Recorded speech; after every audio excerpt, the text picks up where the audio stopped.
zaman Nabi. Bukankah orang-orang yang dijamin surga sebelumnya banyak berdosa? Silakan lihat.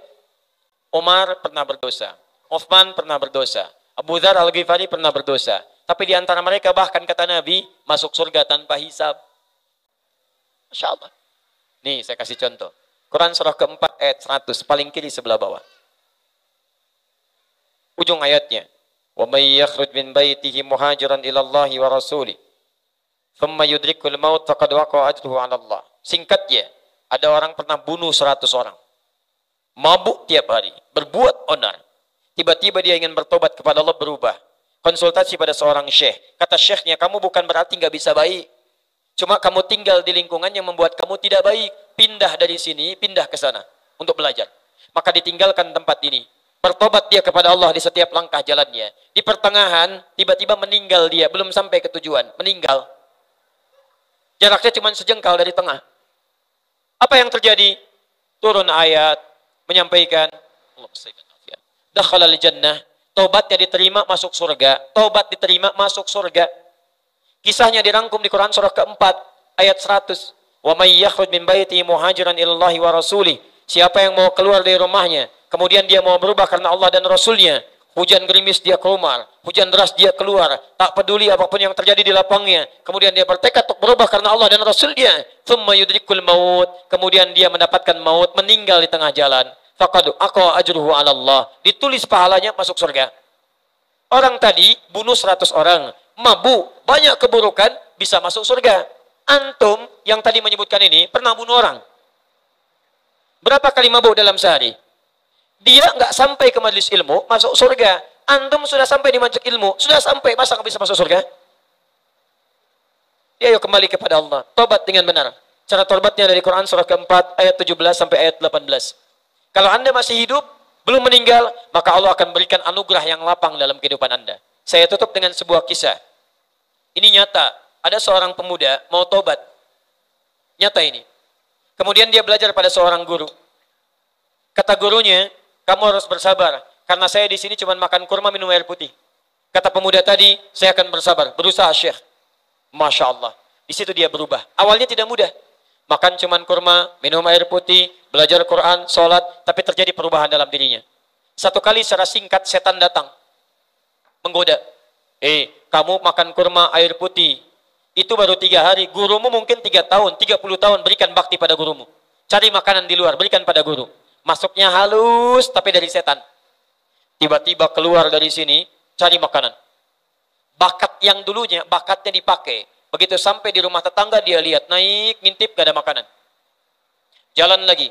Sampai di rumah kedua, naik, begitu naik, mencium bau makanan.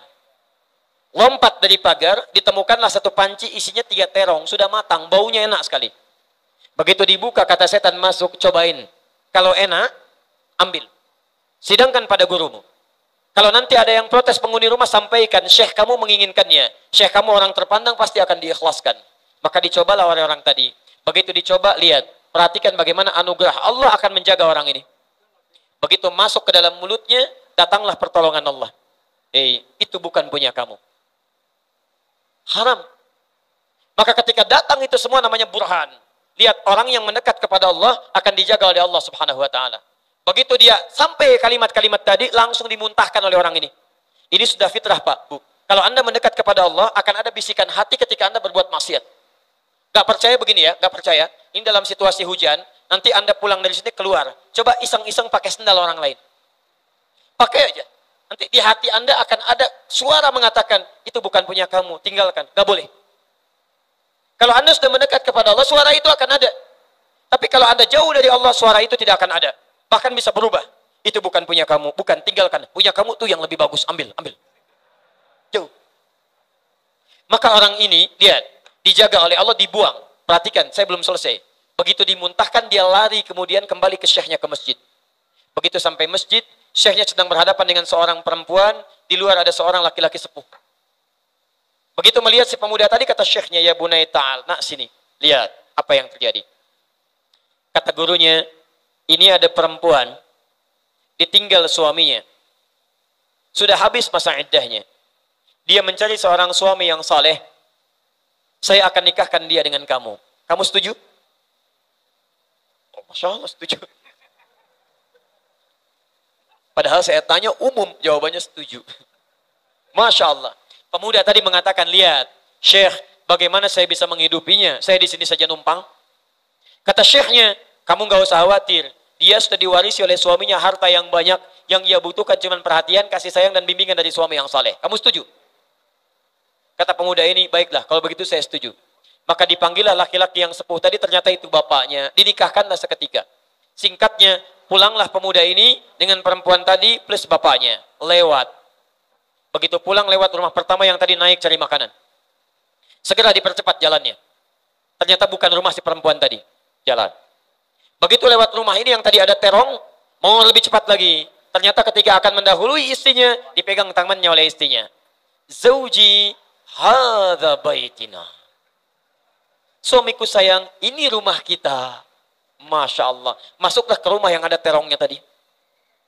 Hatinya sudah deg-deg tidak karuan. Begitu masuk, istrinya mengatakan, Zaujil karim, hal anta ja'i? Suamiku sayang, apakah engkau lapar? Suaminya nggak bisa mengelak, kata beliau, bala, ya, saya cuma makan kurma, minum air putih. Kata istrinya, tunggu sebentar. Intazir qalilan. Maka dia pergi ke dapur, rupanya dia masak terong untuk menjamu suami barunya. Begitu datang ke dapur, lihat terongnya bermasalah, dia katakan, siapa yang makan terong saya? Kalau Anda dalam situasi tadi, jujur, apa yang mau dikatakan? Jangan katakan kucing. Lihat, apa jawabannya? Karena iman sudah melekat pada dirinya, dia sudah mau berubah, maka Allah menjaga lisannya. Dia ceritakan, Zaujil karim, istriku sayang, tadi kejadiannya begini, begini, begini. Sampai saya makan terong itu, sampai saya muntahkan, saya lari kemudian ke masjid, takut karena Allah, kemudian dinikahkan dengan kau. Apa kata istrinya? Perhatikan, kalau jawaban seorang istri seperti perempuan ini, damai kehidupan dunia. Apa jawabannya? Lihat, suamiku sayang, lihat kalimatnya, secuil terong yang telah engkau muntahkan karena Allah itu, maka Allah berbalik mengganti dengan seluruh terongnya, panci tempat terongnya, rumah tempat terongnya, plus pemilik terongnya. Anda mau hijrah berubah kepada Allah, awalnya tidak mudah. Membiasakan diri dulu, makan seadanya, keluar dari yang tidak baik. Tapi